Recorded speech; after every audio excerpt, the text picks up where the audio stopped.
All right, let's welcome now to Making Fun of MacGyver, Marc-Antoine Bressand, a man who owns so many MacGyver props. We're just in heaven getting to know this guy. Marc-Antoine, welcome to Making Fun of MacGyver. Thank you. Hi, Sam. Hi, Jeff. Thank you for your welcome. Your welcoming. And And we gotta, yeah, no, so we gotta start right away with the sign that you're sitting in front of. yeah. It says With the Dalton Air. Halloween decoration. Yeah, my kids did some decoration for Halloween, and So, I mean, that is Dalton Air. It was Air yeah, Charter Services. That is the actual sign seen in yeah. MacGyver from 40 years ago. In the show, there were actually two Daltonair signs into the hangar, Hmm. the place where Yeah, the hangar, the plane hangar. Yeah. the hangar, and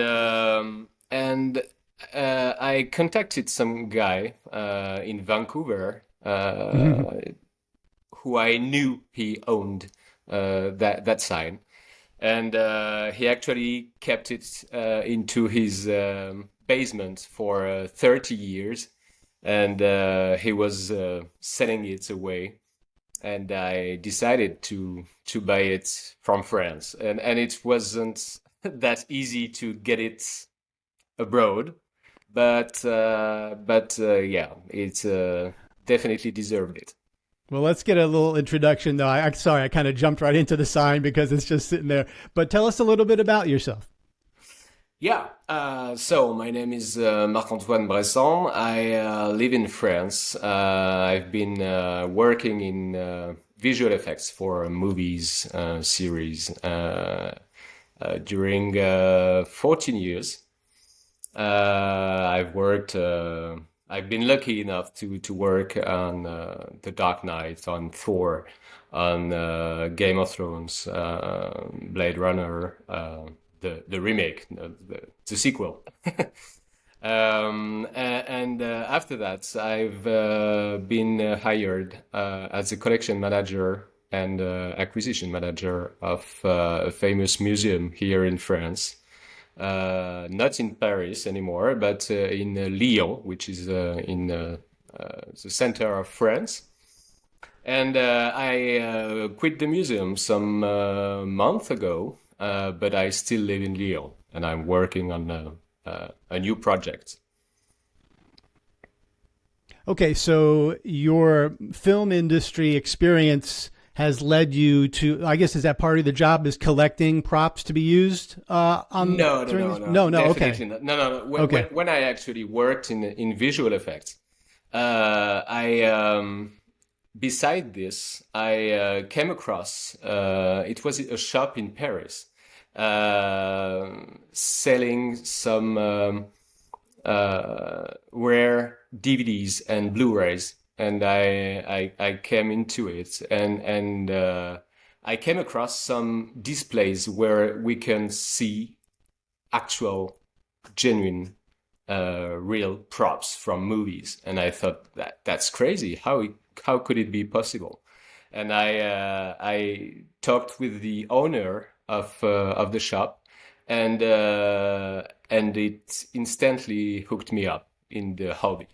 So Hmm. it was in 2010, and right after that, I started collecting original movie props, and after a few weeks, I thought, oh, maybe I can find some interesting props from MacGyver, because it was my favorite show as a kid. The show I was watching with my dad every Sunday afternoon here in France, and I discovered that there were no market for that kind of stuff from Hmm. MacGyver. So I decided to contact every cast and crew I could find, Uh-huh. and in maybe more than 10 years, but it was period to periods of research, so it wasn't the same kind of research is during all the the 10 or yeah, I can say 15 years, but there were some periods where I didn't search for anything. But yeah, during maybe 12 years, I've searched for original items, contacting people, and I've contacted about 600 cast and Oh my crew God. people. What? On the 600 cast and crew people I contacted, about 200 of them replied to me, which is Wow. already very nice. And from prop makers to directors to writers, executive producers, actors. It's started to become a journey, you know, a big, a really great experience, because every people I got by phone or email started to share some stories from behind the scenes, you know, and it was very interesting to meet my heroes from my childhood, you know. Yeah. So how does that go? You email them or you call them and then you tell them, I'm just a guy. This is not through a Yeah. company. I'm collecting MacGyver props. Do you have anything? And then do they come at you with a price or? That's exactly that. I actually what started only with one script I found at first became something I was keep searching besides all the movie props, because I also collect movie props, props from many movies, mainly from the 80s and 90s.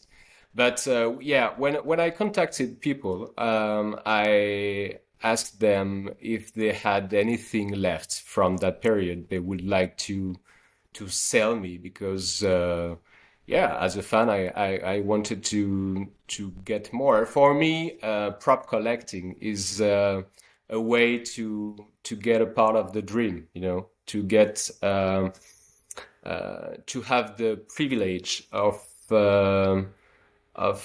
preserving that kind of items, and I think it's real pieces of history, and I try to explain that to these people, and sometimes they told me, oh, you should have called me maybe um, a couple of days ago or a couple of months ago, because I put everything in the garbage Mm, only a few days ago. Yeah, sometimes it was very frustrating. Sometimes they just wanted to keep them as memories, as right. souvenirs. But yeah, it's Did you ever have, some of the people you spoke to, would we know some of those names? You didn't talk to like Henry Winkler or Lee David's Lodoff or any of the executive producers, or is it just much lower level people that we might not know? no. Actually, I was very surprised, because a lot of them were not that easy to reach out to. But yeah, they were. They took some time to talk with me. I'm still in touch with a lot of them, including big executive producers. Henry Winkler, I got him by phone someday, and it was I was I expected to have an assistant by phone, but no, I Hmm, directly got him, and it was nice. a very good surprise, and he's a real gentleman. So I also know quite well Michael Greenberg. I'm in touch with a lot of writers, prop makers, Great. and also yeah, some actors, and Nice. it's We're actually recording this on Henry Winkler's 80th birthday to him. So it's a big day for Henry Winkler. yeah. So now we are looking at the site now. And this is a public facing site, right? Anyone can go to yourprops.com and search. No, alors, this is actually not my website at all. This is It's not a your website. website. Yeah, it's a website where you can share your own collection. Okay. It's like And eBay for props. not really, because yeah, you can see a make offer section, but my items are not for sale. So the website has changed some month ago, but it's more a place to see the collection of other collectors. You know, So this is interesting. None of your items are for sale. no, no, no, no, no. No price can be named? Not my MacGyver stuff. Really? I Go back up to mean, that No, badge. Go back up to the badge. This is Look at that. First name, MacGyver. Only MacGyver on the name. That's we're awesome. looking at the Phoenix Foundation for Research badge for MacGyver. this one is not mine. This one is a replica. It's Okay. yeah. I So you think might take a few bucks for that one. though. every time you can see replica, you can see on the item you were on. There was when there is written original. It's Oh, often okay. There mine. it is. I Yeah. see it. Yep. Okay. I've that was a got, replica. yeah, this one, the Swiss Army knife, the first one is mine. It's a replica. It's only a Victorinox Swiss Army knife with and I've engraved the MacGyver collection on the blade. Nice. Very nice. And Richard has been kind enough to sign it because he hates signing on Swiss Army knives because he wants to put his full name on it, and he doesn't want to put RDA, and so it takes a long time for him to get it well for everyone. So he accepted for me, and I'm very pleased he did it. But he doesn't do it for a long time now. Before he did it, but Right. not anymore. So So you have a lot of scripts. You have so many scripts, and these are original scripts. yeah, And here's one for Eagles, which is one. It's one of the silliest episodes, and Jeff loves that episode just because of how silly it is. That's But we would love my to see favorite that Bad script. MacGyver episode. Sam has You his sure? favorite Bad MacGyver episode. Eagles is mine. Eagles is so crazy. It's the one where he goes, "What's the problem with killing another man if it keeps you out of the chair?" Now, Marc-Antoine, why would you not accept a little bit of money for this script? What are you A going to do? lot of with bit of this? money. no, I was telling that it was you have a market for original movie and TV series props, but that said, as MacGyver isn't on any market. Sometimes you can find some scripts on eBay, but for scripts you have to be very careful because it's quite easy to replicate. So you have to be sure it's a production one. It's a production used one. So sometimes you can find some original scripts time to time for sale on eBay, but yeah, there are not. It doesn't happen that often, and I'm lucky because the most of the people I got my script from were quite big producers, and they got a lot of. They were involved in many departments at the same time in the production. So their scripts are very are full of interesting details. Sometimes with storyboards, sometimes with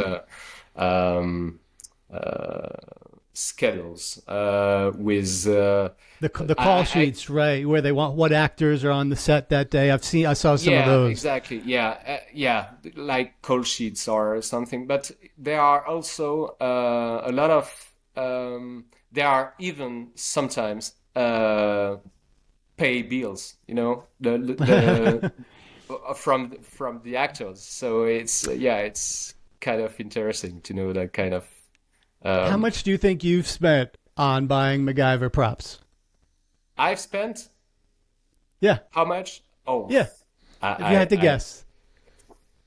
I can't tell you. I, Can't or don't want even to if I tell? wanted, I couldn't because I didn't yeah, kind of counted that information. Well, But I'm going to throw a number out there, and you tell me if you think it's higher or lower. okay, tell me. $25,000.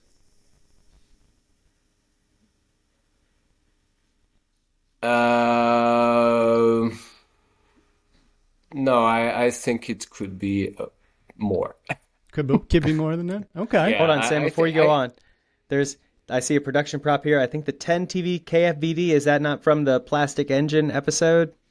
That's the TV station monitoring the race, and the Derby Grill. Yeah. Is from the episode yeah. where they make a fake casino inside of a fake restaurant. Exactly. Jenny's Chance. Jenny's Jenny's Chance. Chance, Right. yeah. Absolutely. Yeah. I saw you had the sign somewhere else. Didn't I see? Didn't you have the actual sign of the Derby Grill? I thought I saw that somewhere else. Or is that the only spot? No, I don't Okay, have that the sounds actual. fun. Yeah. No. Oh Okay. man, So this is the artwork, right? Yeah. These artwork, and I've got them here, and maybe we can. I will send you some better pics if it doesn't. old-fashioned Work well hospitality at the Derby Grill. Yeah. The Let's see. casino in the basement. Yeah, these are some pics, some behind the scenes pics. So production pictures Okay. from the sets, and you can also see the production copies of the design and the sketches for the movies, the sets, you know. Very cool. And they were sold to me by Richard Cook, who was a lovely person, and unfortunately he passed away about maybe 1.5 years ago, something like that. And he was a real gentleman. Interesting. I think So- I will send you some pics Okay. of them that will be easier for you to see them. But we had, it's funny we landed on the Jenny's Chance production photos because it's pretty meta, right, Jeff? Because like they build a fake restaurant on the show, and so Yeah. these people built a fake Casino restaurant. They built, in the fake yeah, restaurant. Yeah, there's like multiple No, layers it's the of rest. In the context of the show, the restaurant is also fake. the restaurant is fake. The restaurant's fake, and in the fake restaurant is further down is another fake casino that they add like the next day. Like so, they trick the Right. guy in the restaurant, and then they're like, oh, we need another trap, and so somehow they put a casino in the basement. And this is the artwork for the sign that went outside the restaurant in Vancouver, right? Exactly. This is the artwork for Exactly. it. Okay. This is it. That's very cool. I'm actually searching because you are telling about the fact that they built especially the restaurant for the show, and I'm searching for the Black Rhino. Black Rhino? Don't tell me you got the horn. Black Rhino. The horn, yeah. they cut off the rhino? This one. No. I know, that'd be crazy. Yeah, it was actually a big Prosthetic. Yeah. animatronic. Yeah. Yes, an animatronic, right. Yeah. And this one is very I interesting. recognize that, yeah. Because it's, as you can see, you only have a quarter of the building. Everything we can see at screen, you don't have to build it. So Right. the house you can see here is a fake house. And Oh, they built that just for the... yeah, okay. they built only the roof and the two walls you can see, but all the rest is not built. Well, So I'm surprised they built even that for the show. But I guess Yeah. they looked for some, brown, grassy area that could look like the I would have African assumed savannah. they just found a house. Like, Yeah. yeah, we'll go find a house somewhere and we'll just film there. yeah, I can't but believe they built it. As you know, it hasn't been shot in. I don't think it has been shot in Africa. So they had to film into an American or a Canadian location, and you can't have the architecture of Right. That's true. That's true. Yeah. Yeah. What is your prized possession? What's your favorite one or two items in your MacGyver prop collection? I think I think the Book of Ambrose is I just happen to be on it right here. You picked it right. And the Book of Ambrose in Legend of the Holy Rose. Wow. Good Night MacGyver. That's really something. It's an amazing prop because as you can see, it's actually it's all written in Latin, okay, but it was written by the writer of this episode. Oh wow! It has been written in English. It has been sent to the British Columbia University to be translated into Latin, and then they rewrote it into the book. Oh my gosh! So it's very interesting to know that if you try to read the actual words into the book, it's related to the story of the episode. So it's crazy. And we're looking at a picture, and it's good you put a picture of the prop on the set because the picture's deceiving. This thing is big. Yeah, this book is like huge. Yeah, it's huge. It's heavy. It's big. The funny part is that there are very thick pages, and I discovered that there were also some other pages where some stuff was written on it, and I realized in the famous Good Night MacGyver episodes, double episodes, where we discover we haven't gotten to that one yet, by the way. So please, no spoilers. We're going episode by episode. We haven't gotten there yet. No problem. But it has been used in these episodes, the Holy Rose, the two episodes of the Holy Rose, and also I discovered later that it has been used in Good Night MacGyver double episode.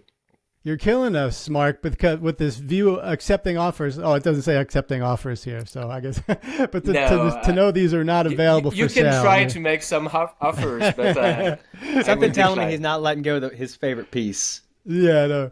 Okay, so that's your favorite piece. Okay, yeah, that's a good one. That's a good one. You recently, or I guess last year, you got a chance to show Richard Dean Anderson your whole collection. Tell us about that. Yeah, I had the opportunity to do that in the Hero Festival in Marseille, which is a big event, like kind of Comic-Con. And Richard was one of the guests there, and we've done something. I got a friend who is also collecting original props from series from Stargate, and he has been part of Richard's crew when he comes to Europe for years.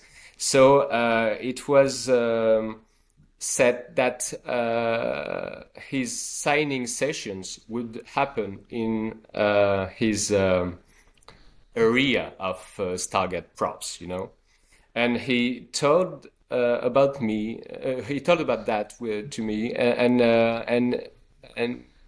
said, "Oh, why wouldn't you do a kind of Richard Dean Anderson village with a Stargate area and a MacGyver area?" So it has been made that way. It has been produced by the museum I've been working in for 2 years and a half. So I've shared my collection of MacGyver there.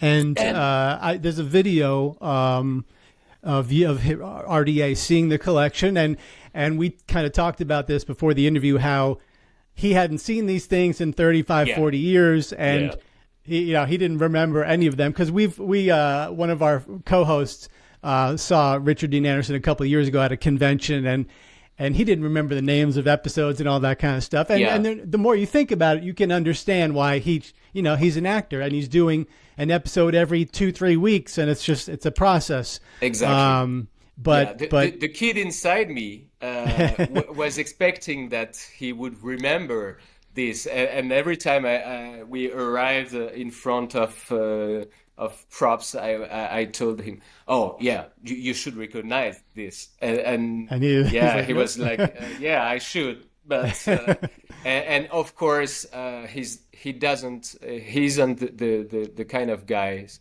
who watches his episodes every week, Right. I think. Right. And of course, he used to have these props in his own hands, 35 or 40 years ago, and maybe for a couple of hours for some of them. So it's it's I think we're doing this definitely episode. Understandable that he Yeah, doesn't it is. remember. Yeah. We're looking at original production made Wilton Newberry's Diploma from Harry's Will. Jeff, I believe Harry's Will is it's our next episode. Oh. Let me check. Is that our next episode? Yeah. It is our next episode, Jeff, where Henry Winkler shows up, and is this where Angus is? They say the name The Angus. name the is first one? announced. Sorry? In name Harry's Angus? will. Is this where his first name is finally revealed? No. Oh, it's no, not yet? Okay. No. It's not. It's the real name of MacGyver, Angus, is in Good Night MacGyver. You know, the one that takes place in the past. Yes. Yep. In Middle Age. Okay. Era. Well, this is awesome, Mark. I really appreciate you reaching out to us. You found us on Facebook. I don't know if you would enjoy listening to us lovingly make fun of MacGyver, but that's what we do, and we're going episode by episode. We've had a podcast for 5.5 years. We're 6 episodes into season 6. We have a lot of fun learning about the show, and neither of us really were diehards growing up, and so we're discovering it fully for the first time. We love the cheesy moments. We love his personality, his demeanor, and what he stands for. So we're having a lot of fun, and this is perfect for us to see, but also some of our more dedicated listeners who, grew up with much more of an attachment to the show. Do you want to promote anything? Again, you're not selling this stuff, so you're just showing us out of the goodness of your own heart. No, I don't have to promote anything. If I had to promote something, I would say that prop collecting is definitely a dream for movie fans or for fans from TV shows, and it's a very, very good hobby, and it's very interesting. I couldn't have enough time to explain it here, but there are a lot of levels into prop collecting, from production used items to screen used items to screen matching items. So it's very interesting, and collecting that kind of stuff is again is a way to preserve a part of history of pop culture. So if I had something to promote, I would say that. Well, that's very well said. Beside that, of course, I did that exhibition in Marseille, in France. But my goal has always been to build a kind of exhibition in Vancouver or LA, to be able to share the whole collection with every people involved in the show. Of course, with every people in the world, but also especially people involved in the show, to pay tribute to their work, because a lot of people thinks that a movie or a TV show is only a director and actors, but there are a lot of talented people behind this, and Sure. I really want to pay tribute to them. Well, we visited Vancouver last year to see all the locations, Yeah. and Jeff lives in California, so we're talking about having another meetup with some of our listeners in a year or so in California to see some of the LA locations. So if there's any chance, maybe we'll stay in touch with you. But if there's any chance you want to show up in California in May of 27 and bring some of these Wow. things, we'd love to have you. We'd love to meet you. That would be a big Yeah, draw for some of our friends. that would be crazy. The problem with that project, and it's the reason I didn't do it from now, is that it would cost a lot of money Yeah, true, to right. bring all the collection and to produce the exhibition somewhere. Right. So yeah, I have to think about that. Maybe to get in touch with some institutions in LA and Vancouver, and go into that to make it possible. But yeah, I'm currently working on another project which takes a lot of time to me. So yeah, it's. But does it have something to do with MacGyver? You said it might have something to do with MacGyver. Can you give us one any I've details? been working this last month was about MacGyver. I even especially met Liz Lotoff in Paris. We spent a weekend together with his lovely wife also there, and yeah, unfortunately, this project is waiting for some decisions which are not mine anymore. So yeah, I had to work on something else during that pending. So maybe something will happen in the coming month or years. I don't know for now, but yeah, it's a very interesting project in my opinion, and I really want to do that. But who knows? Well, thank you very much for your time here today, and thank you for preserving MacGyver history for all Thank these you. years. Your fandom is recognized, and we salute you. We salute you, Marc-Antoine Bressand. Thank you very much for this, and it was my pleasure.